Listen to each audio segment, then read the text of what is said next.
So me and Pastor Brandon are out here today. We're gonna be trying to build a table. Not together, we're each gonna be building our own table. The idea is that we build something that is functional and beautiful. The challenge, right? Right. So you think you're up for it? I think I am. Well, we'll see.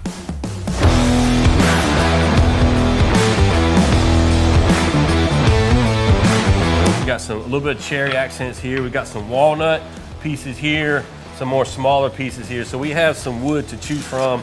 We also have some white oak over in the corner if we feel like we need that. Yeah, I'm gonna get some white oak. I'm gonna go to White Oak and buy a table.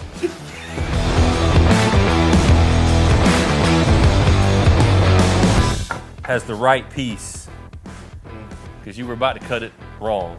Huh. Huh. Huh.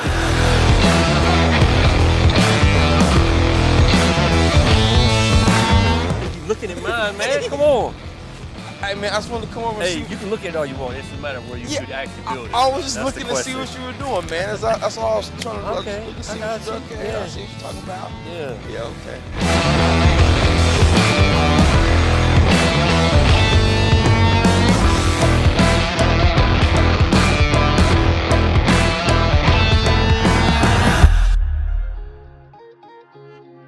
What up, guys? It's Brock, and yeah, I shot a TV show with the Canon R6 Mark II.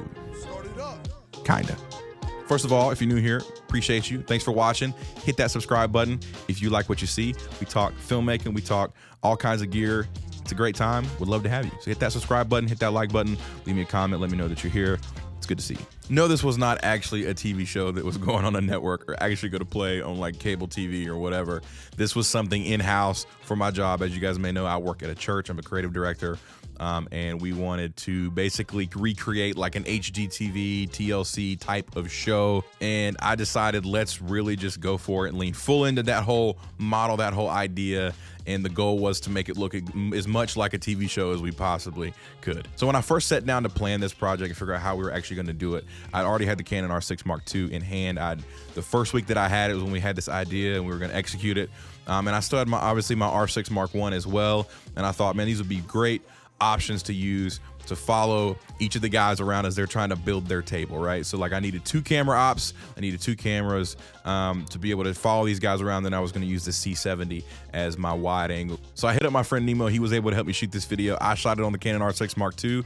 He used the original R6 Mark I, and we just went for it. I was running audio off of a Rode Wireless Go 2 wireless lav system, the dual lav system. So we had them both laved up with actual lavs. I didn't use the little, the cube that you see everybody use. I don't like the way that looks. So I actually hooked the lav up to it, mic'd them up, and we honestly just kind of went for it. They went through the process of building the table.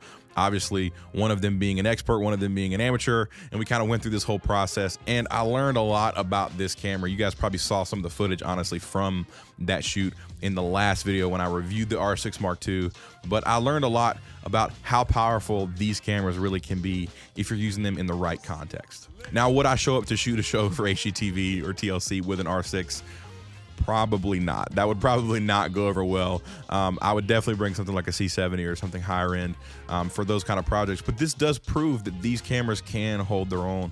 I feel like the effect is really sold. And obviously you mix that with editing, the pace, the cuts, the music, all that kind of stuff is really gonna help sell it as well. And having things like autofocus with a camera like this that you wouldn't necessarily get with some of these higher end production cameras was actually a really nice feature to have in the context of what we were doing. Like you're run and gun, you're following a guy around as he's building a table. You need good autofocus. You need to be able to track them.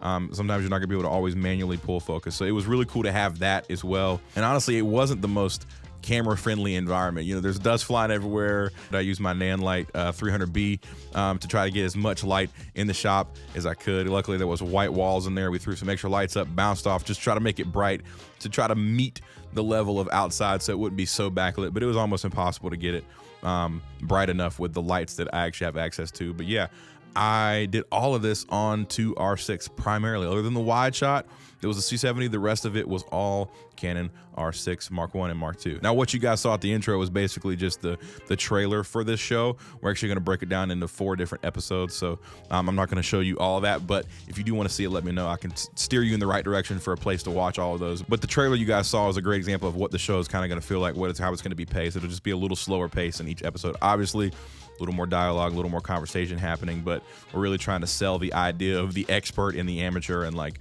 the difference that you're going to get with something like that. The only lighting I really had on this project was, like I said, my Nanlite 300B, a couple Godox VO 150s just lighting up the shop. And then I had some flags out just diffusing sunlight that was coming in from the different doors and windows and all those things. So it was able to spread out some light, get some soft lighting using some diffusion flags for that kind of stuff. But for the most part, it was a really, really simple production, but it doesn't appear that way. It appears like a bigger production and it appears higher quality than honestly it really is. And that's what I think I was so happy with the result, because it appeared to be like something that I could probably fake, throw a TLC logo on there, throw an HGTV logo on there, and it would pass through the average consumer as a show that would be on that channel. Now, you guys who understand cameras, you probably be like, yeah, okay, definitely not, myself included.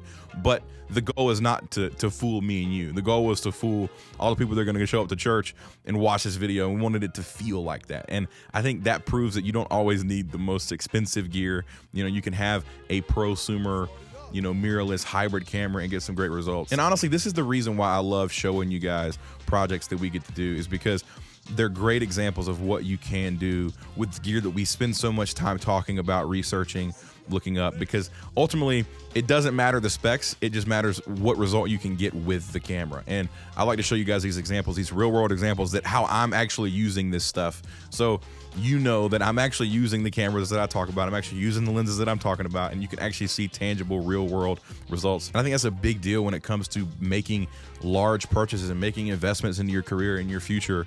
When you're doing this stuff, you need to see real world examples and not just always B-roll, which is nothing wrong with. You guys know I show you B-roll as well, but I actually like to make stuff. I like to tell stories with the gear so that you guys can get a good example of what's possible. You know, one of the big things that sold this edit and made it feel more like a real TV show was the 3D text tracking and all that kind of stuff that I added to it in post, just to kind of help sell it and make it feel more like something that you would see on TLC or HGTV or whatever these channels are that you watch. And the cool thing is, I'd never really done 3D text tracking before. I'm not a big motion graphics guy. I'm not a big After Effects guy. You guys know I use Final Cut. I use Apple Motion on occasion. I have Premiere and After Effects, but I just really don't enjoy that kind of workflow. So I sat down and really had to test my patience about doing this motion graphic and this 3D text tracking and stuff, because man, I really cannot stand it. It's one of my least favorite things about editing is this kind of thing. And a little quick side note, that's a great example of why you should always learn how to do the things even if you don't enjoy doing them, because you never know when you might have a project where you're like, you know what, that would actually be perfect for this. That's always a great pro tip, is to learn the things you don't like doing just in case you have to do them one day for your project, something that you want to do. One of my favorite things about this project, honestly, is just the interaction between the two guys. Like, that's what sells this kind of stuff. That's what sells all those TV shows. You're not watching it for the cinematography. You're not watching it for, you know, the lighting. You're not watching it for all those things. You're watching it for the interaction and then the end result. Like, there's something in human nature that just loves the idea of an amateur, someone who doesn't know what they're doing, and an expert trying to do the same things, right? Like, you see the cooking shows of like home cook versus professional chef cooking the same dish. Like, you see these kind of things all the time. And that's the best part of this project, because the result is going to be very interesting, and it's going to be telling and to show like, yeah, maybe it is good to know your stuff before you embark on a big project. So don't go into a project without that foundation of knowledge, or without, you know, all that information that you need and the tools that you need. This was just a good reminder for me, even outside of the fact that it was for church. I know you guys may not all be religious, but you take that lesson out and you can apply it to a lot of things in life, whatever you're building in life, because we're all building something, whether it's a career, a family, or whatever it may be. We're all building something. So make sure you build that on a firm foundation. That's just your little life pro tip today from this video. But I digress. I really didn't mean to start preaching right there, but you know, stuff happens. But just take it as like a little pro tip on life. That's all you gotta do. Just don't mind me. Anyway, I just wanted to show you guys this project because I thought it turned out cool. It's just another good example of how we can use this gear that we spend so much time talking about and watching videos about to actually create and tell stories.